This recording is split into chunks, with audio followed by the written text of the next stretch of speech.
unfortunately be. I know what this is, or, oh, do I? I think I know what this might be. We will see. What do we got? Well, it's a slot car. Ha! Big shock there, right? Oh, yeah. This is one of, actually, this is my first classic RevoSlot. They just sent me this car. They asked if I wanted to check one out. I had heard some discussion online about some massive problem with these cars. This release. Hey, look at that. Okay. That's a beautiful little car. Could it be that there is actually no problem with this car? Could it be that instead of one pinion, it has another? And other than that, it's a perfectly reasonable little slot car. I think that's the issue. I mean, it looks, uh-oh, there we go. Looks beautiful so far. Oh, a magnet. Get that out of there. Hey, look at this guy. There's a lot of detail. Those guys are a little low in the seats. That's like me sitting in there. That's that's like you got little shorties in there.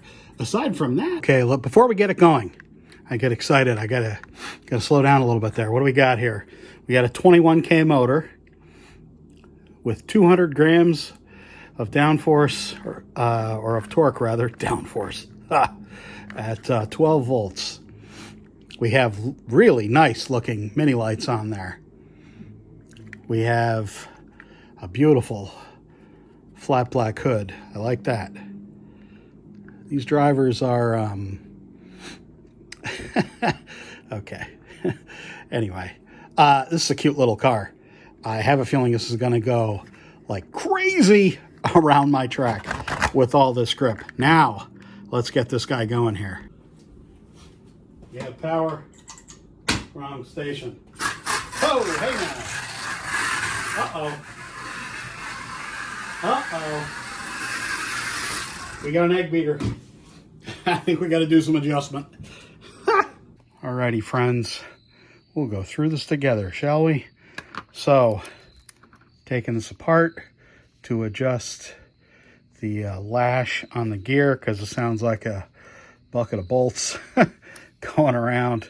Yeah, not really a whole lot going on the chassis, but interesting stuff. I like it. I like it a lot. Okay, so first thing, it's got this unique, well, maybe not unique, I guess. I don't know, whatever you want to say. The body mounts. There are two screws on each side that you remove. Easy enough just to remove two and then slide off the chassis. As you can see, there are little rubber cups. I'm sure if you're familiar with this brand, you know all about these little rubber cups. I saw this is a BRM. I believe this is like BRM's 1/32 scale brand, RevoSlot. So I saw these on the BRM Facebook page recently. These are little rubber kind of dampening cups that they have for body mounts. This is a really good idea. Really like this. As you can see, the interior tray is vacuum formed, which is pretty cool. I like that. Yeah, these guys, this is, I'm just going to come out and say this is a pretty poor look for this car. The models themselves look really nice, but I mean, come on, guys. You're paying how much for this car? These guys should be like half an inch, a quarter of an inch higher, at least. This placement is frankly terrible. So it would be good if they, be really good if they fix that and never do it again. The tires feel really, really great. And yeah, they look awesome. So let's try and adjust this, shall we? we got to slide this motor back a little bit. Let's figure out how to do that, shall we? Okay, well, that didn't take long. There's obviously, when you look on the bottom here, you see that there's room for this Torx head to slide back and forth. So you just move that until it makes better mesh, because before it's out way too far, and it should be in much, much further. The other thing is this car has apparently, as has all of the other 3 cars that were just released, have come with the wrong pinion gear. For my purposes, that really doesn't matter. I'm not racing this car. I'm just going to enjoy it on my track. So if you are racing it, it's a reasonably easy fix to change a gear. That's way too tight. And a change of pinion gear, that is. So it's a little more comparable with other cars in this series. That's what I would do, is just change the gear. And, you know, this is a hobbyist brand. If you're into this brand, you should be able to change gears on cars. This is not a car that is going to come perfectly set, as we can see, right out of the box. You, as a hobbyist, should not expect that out of a brand like this.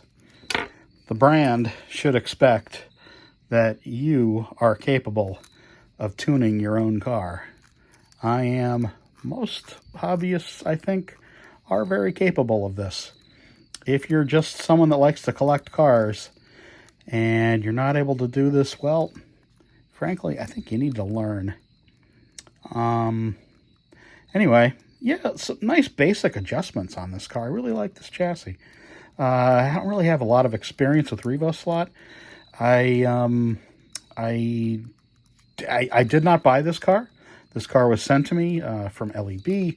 They wanted me to check these out because they're doing a brisk business in these guys, in the brand. And they wanted me to check one of these out. I mean, this seems like a really great little car. A lot of people talk about this. I know that there have been a lot of people that have been buying these cars and been racing them. And, you know, I'm absolutely late to the party on this one.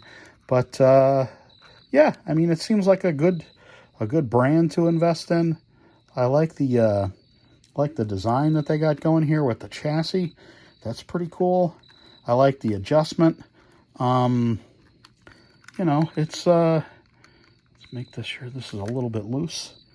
And then we'll take this back out onto the track. We got rid of well, in theory, we got rid of the idea of it being a bucket of bolts now that it's a little adjusted. Is it? Is it better than it was before? We will see. All right. Seems okay. It still seems a little noisy, but we'll go take this on the track. Still a little noisy, but it's drivable now. Still a little noisy. Put a little white silicone grease on it. See if it's a little quieter. Not much.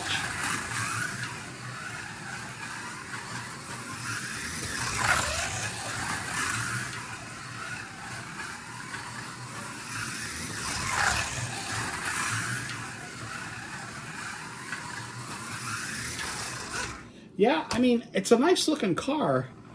I'm really wondering if this still needs to be adjusted a little bit, but still, one of the things about a car with a noise issue, a big interior tray like that, especially an interior tray that's vacuum formed, is going to act like a big resonator box. So it's going to make any loud noise even louder. Yeah. Do another couple laps with this guy here.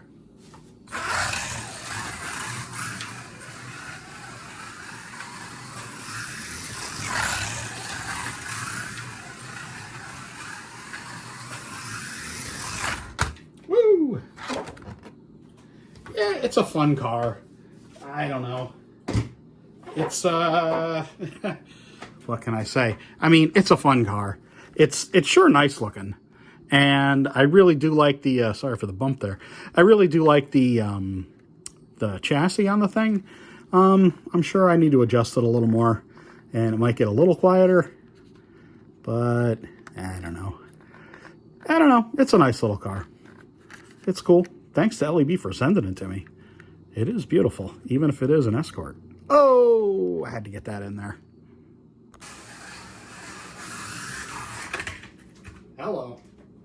Don't flip the $150 car.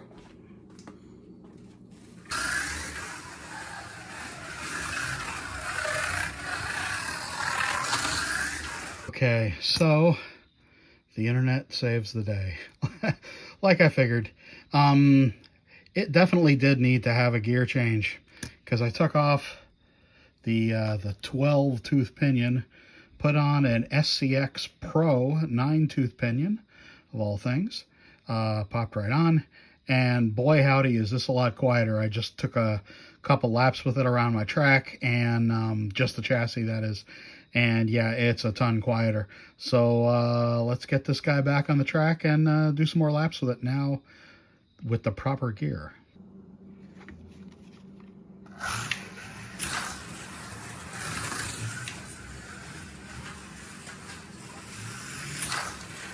It's fast.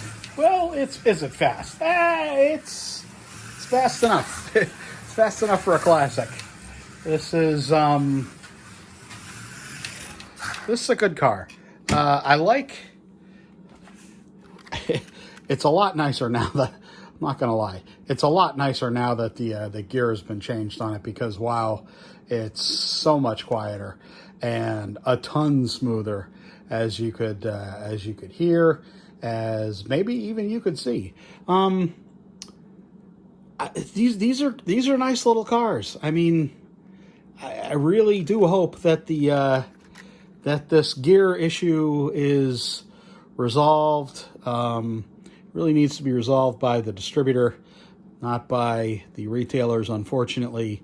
The retailers, I think, are going to take the brunt of the complaints, because they got all these cars with a gear that makes the car a fairly expensive car, a very nice expensive car, but a fairly expensive car, crazy loud.